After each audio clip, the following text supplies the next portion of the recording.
Overcooked eggs are catastrophic. Besides everything else going in the world, if you're gonna overcook an egg, that's the catastrophe. Hey guys, welcome. Very exciting episode today. We're gonna do a bit of a brunch sort of situation because you know we're in Melbourne and who doesn't love brunch? I'm just gonna do something called SHAKSHUKA, which is essentially like baked eggs in tomato sauce, nice little condiments on the side. It will be delicious. There's many versions of it. This is probably the best fucking one.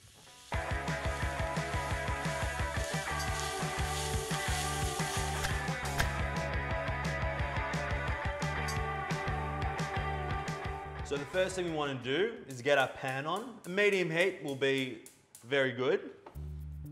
And we just want to chop half a medium onion. We're just going to do like a medium dice on it. And then we're going to go in with 2 cloves of garlic.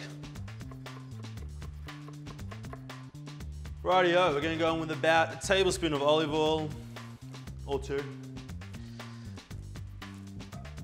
And we're just gonna put a pinch of salt in, and what that does, it starts extracting the water from the onions because you don't want like a really caramelized onion sort of situation. We want to sweat them down, bring out their sweetness, and it will make for a very delicious final product.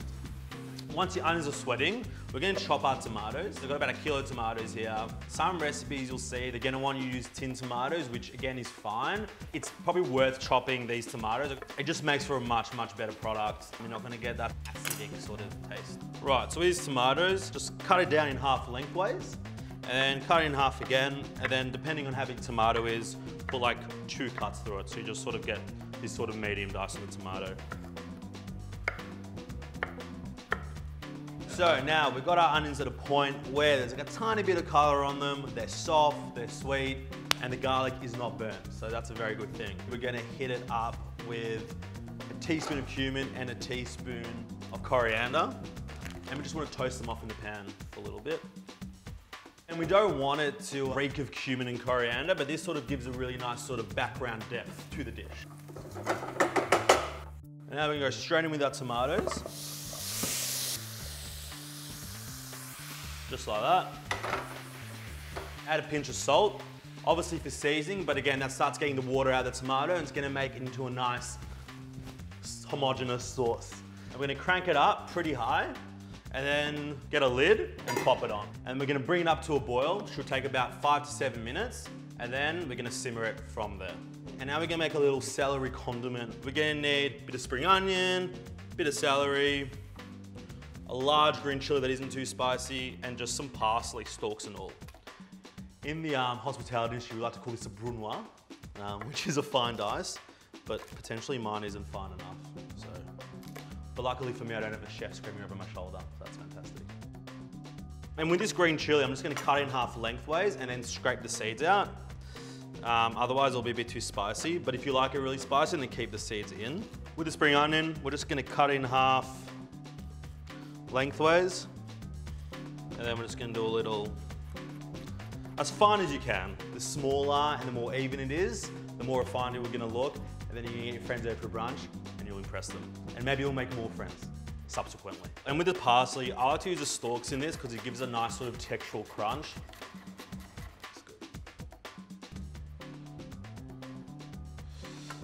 So at this point, everything's sort of come to the boil and you can see the tomatoes are starting to break down. Mush them a bit with like the back of your whatever wooden spoon or whatever you're using. Sort of encourage that breakdown. And then I'm gonna leave it uncovered on a simmer for probably about 25, 30 minutes. Rightio, I've just got a small like handful of olives, pitted, because I don't want to pit the olives. And just some anchovies. So with the olives again, you can sort of hack these up a bit. Just finely chop again. I know it's a bit of labor and everyone's like, oh, I don't want to blah, blah. Get yourself a sharp knife. And just think about it, you're just improving your knife skills for 15 minutes. That's all you're doing right now. Probably get about like 4 fillets of anchovies. It's done. We're gonna go in with a lot of olive oil. Pinch of salt. Remember, we've got the anchovies and the olives in there as well, so we're just gonna dial the salt back a little bit. And I've also got a bit of red wine vinegar and just a splash. You know, we don't want this to be like really sort of acidic. We want it to be more herbaceous. I'm just gonna give it a little mix. set it aside, and when everything's ready, we're gonna put it on top. It's gonna really lift everything up. All right, I got some shopboard sort of flatbread things here. I'm gonna wet this, greaseproof paper, and then I'm gonna wrap the bread in it. And what happens is that steam makes it sort of fluffy and like yum, instead of like dry and not so nice. Just like that. And we're just gonna wrap it roughly like that. Get our tray. This is labneh. I did this last night. I get thick Greek yogurt, I put it in a muslin cloth, I tie it up, and I sort of hang it so all the residual moisture can drip down. As we can see, all this sort of way drip down, and what we're gonna get is a really delicious sort of thick product called labneh. Straight into a bowl. Cool, we're just gonna season it with a bit of olive oil, pinch of salt.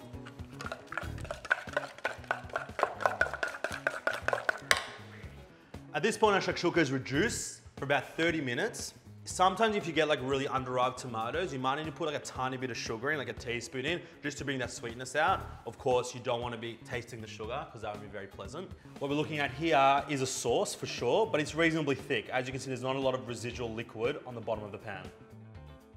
We're happy with our sauce, we've tasted it, we've thought about it, and now we're gonna put our eggs in. So we're just making little wells with our spoon.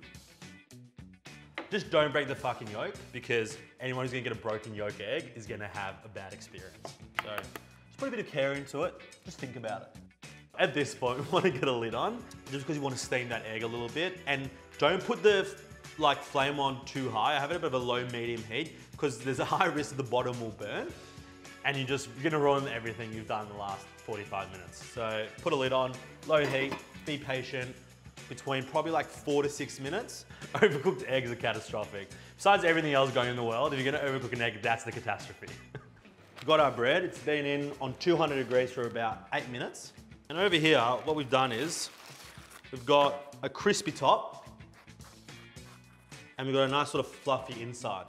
And that's what you get from soaking your baking paper in water. Handy little trick. And at this point, I just sort of like to cut it like into quarters, like that.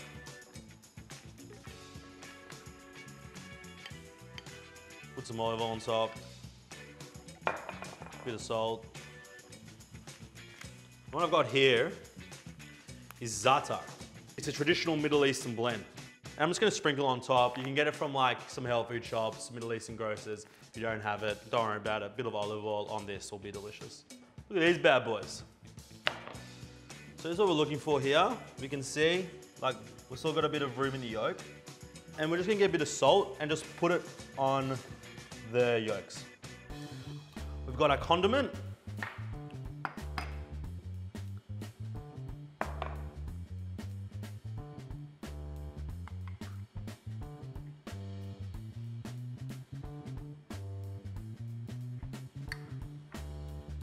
There you have it, guys. Beautiful.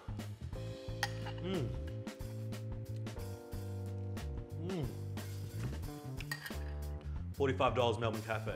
There you go. $3 for the labneh. Thanks for tuning in today, guys. If you've been cooking my stuff, let me know. HMU, maybe I'll post it on my Insta stories, and then maybe 500 people might see it, which is reasonably insignificant, but you guys might feel good about yourselves. So let me know. And then just let me know what else you want me to cook, because I'm here for you.